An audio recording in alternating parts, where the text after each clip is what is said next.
এই রাতের বেলা আমরা মা মেয়ে ছাদে এসেছি, কারণ আমাদের এই গাছটাকে আজকে কয়েকদিন ধরে ভাবছিলাম যে এটাকে একটু প্রুনিং করে দেই। আগাছা অনেক বেরিয়েছে আর গাছটাও এবড়ো থেবড়ো প্রচুর গাছ হয়ে গেছে।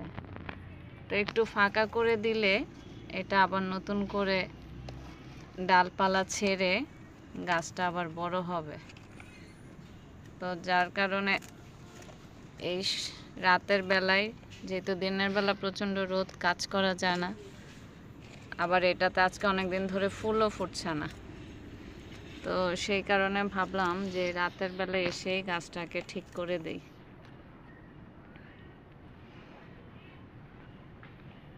একটু পাতলা করে দেব, পাতলা করে দিলে যাতে ফুল আসবে। এটা অনেক ঘন হয়ে গেছে, এই যে দেখছেন কত ঘন হয়ে গেছে এটা।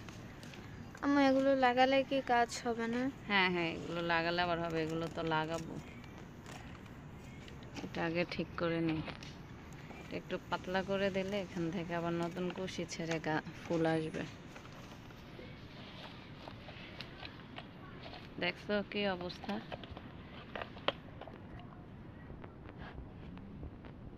এগুলো অল্প কয়েকটা গাছ এনে লাগিয়েছিলাম, 1 বছর হয়েছে এই টবটা লাগিয়েছি।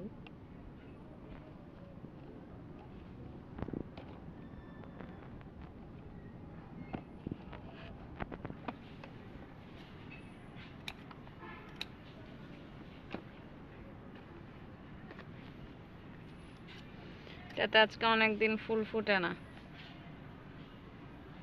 এখন প্রুনিংও করা হয় না। আসলে সব গাছই প্রুনিং করে দিতে হয়, প্রুনিং না করলে ফুল আসে না। কারণ এটা একদম কেটে সুন্দর মতন করে প্রুনিং করে দিলাম।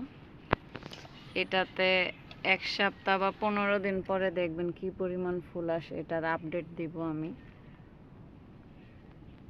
নতুন নতুন ডালা গজিয়ে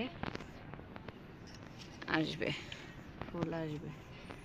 পানি আছে, যে গোড়া ভিজে আছে মাটি, কালকে সকালে আমি আবার ছাদের সব গাছে পানি দিয়ে দিতে হবে।